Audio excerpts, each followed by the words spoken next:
Assalamualaikum warahmatullahi wabarakatuh. Selamat berjumpa kembali dalam pembelajaran daring kali ini. Mudah-mudahan kondisi kalian dalam keadaan sehat walafiat. Baiklah, anak-anakku sekalian. Hari ini kita akan membahas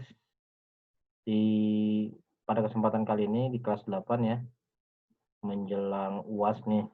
Insyaallah minggu ketiga di bulan November kita akan mengadakan UAS. Materi kita kali ini adalah zat aditif dalam bahan makanan. Apa sih yang dimaksud dengan zat aditif? Zat aditif adalah, nanti kita lihat.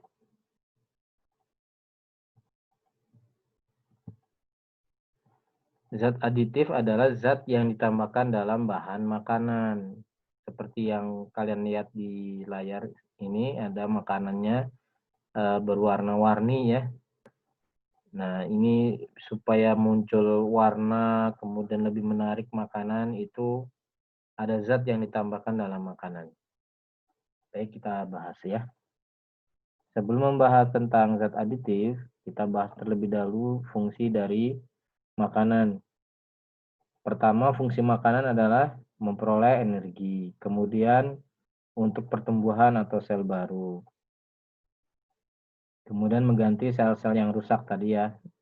Setelah diganti sel-sel rusaknya, kemudian tumbuh sel baru. Dan yang keempat adalah penunjang dan pengatur proses dalam tubuh. Kemudian, bagaimana sih makanan yang sehat itu?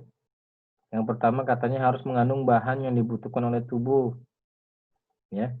Jadi supaya untuk tadi itu mengganti sel yang rusak, ya. Kemudian yang kedua higienis itu bersih. Makanya harus diperhatikan makan makanan yang akan kita masukkan ke dalam tubuh kita itu harus bersih atau higienis ya. Suhunya normal saat dimakan, tidak terlalu panas atau juga tidak terlalu dingin ya. Kemudian tidak sulit dicerna oleh tubuh. Itu makanan atau ciri makanan yang sehat. Nah, zat aditif. Zat aditif itu adalah zat yang ditambahkan dan dicampur pada waktu pengolahan makanan, baik itu disengaja ataupun tidak disengaja. Contohnya gula nih, sugar. Nah, sugar juga termasuk zat aditif ya. Kemudian apa tuh namanya tuh daun apa tuh? Daun pandan diantaranya itu juga termasuk zat aditif. Kemudian Ajinomoto itu apa itu? MSG betul ya, itu juga termasuk zat aditif. Terus satu lagi itu gambarnya botol berwarna, itu pewarna ya, pewarna buatan, itu termasuk juga zat aditif. Jadi zat aditif zat yang ditambahkan dan dicampur pada waktu pengolahan makanan, baik itu disengaja ataupun tidak disengaja. Fungsinya adalah pertama memperbaiki tampilan supaya terlihat bagus, warna-warni ya. Kemudian meningkatkan cita rasa. Jadi kadang-kadang ada makanan yang sebelum ditambahkan zat aditif itu hambar atau kurang rasanya. Seperti biasanya MSG itu untuk meningkatkan cita rasa. Kemudian memperkaya kandungan gizi. Dan yang keempat adalah mengawetkan atau tidak cepat busuk. Pengelompokan zat aditif ada yang alami, ada yang sintetis. Alami itu berasal dari sumber alami, sintetis itu buatan ya, berasal dari bahan-bahan kimia atau buatan pabrik. Contohnya nih, kalau gulaku itu alami ya, gula. Kalau sakarin, kemudian aspartam itu pemanis, tapi pemanisnya pemanis buatan pabrik. Pengelompokan zat aditif berdasarkan fungsinya. Untuk pewarna, ada pemanis, ada pengawet, dan penyedap rasa. Pewarna, pemanis, pengawet, penyedap rasa. Bisa dilihat ya di LKS juga sambil dilihat, kemudian kalau perlu dicatat. Ini salah satunya. Yang pertama adalah zat pewarna, zat aditif yang berkaitan dengan pewarna. Tujuannya adalah terlihat menarik dan menggugah selera makanan. Yang tadinya tidak terlalu menarik ketika diberi warna kelihatannya bagus ya, menarik, kepengen kita makan gitu. Nah, itu salah satu fungsi dari zat aditif pewarna. Jenis pewarnanya ada alami, ada sintetis ya. Nah, pewarna alami contohnya kunyit, kalau warna kuning, kalau hijau daun suji, kalau coklat buah coklat, merah coklat daun jati, kuning merah wortel. Kelebihannya aman dikonsumsi, kekurangannya warnanya terbatas dan tidak tajam seperti pewarna sintetis ya. Itu pewarna alami. Pewarna sintetisnya ini nih, warna kuning, tartazin, merah, amaran, orange, sunset yellow, biru, brilliant blue. Kelebihannya warnanya pilihan warnanya banyak kemudian praktis, nggak seperti yang alami ya. Tapi kekurangannya tidak menghasilkan aroma. Kemudian ada pewarna yang tidak cocok untuk makanan berisiko menimbulkan penyakit. Pasti ya. Kalau buatan pabrik itu biasanya ada efek sampingnya, itu bisa menimbulkan penyakit.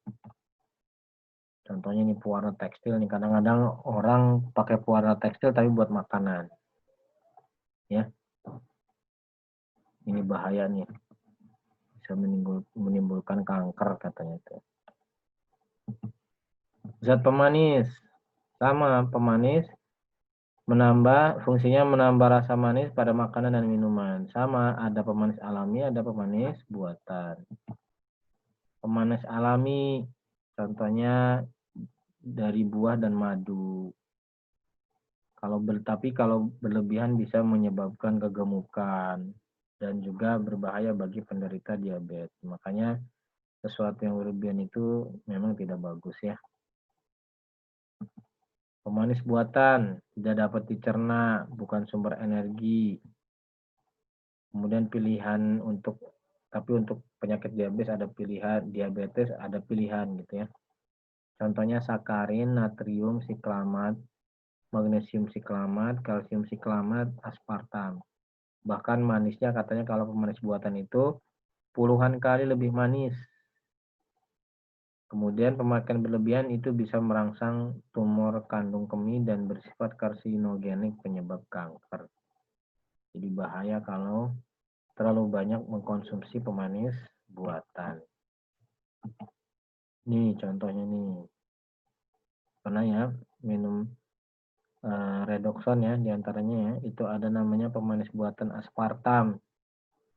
Ini bahaya kalau terlalu banyak dikonsumsi. Nah ini juga nih contohnya nih. Coca-Cola yang katanya 0 Coca-Cola Zero 0 gula, padahal mereka menambahkan pemanis buatan. Ini ada tulisannya tuh, bisa dilihat ya. Ini sakarin.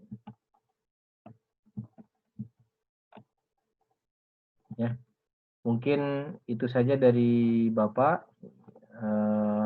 sebagai awalan berkaitan dengan berkaitan dengan zat aditif ya. Tadi sudah ada pemanis, pewarna dan yang lainnya. Mudah-mudahan ini bermanfaat. Nanti kita bahas di pertemuan berikutnya berkaitan dengan zat adiktif. Wassalamualaikum warahmatullahi wabarakatuh.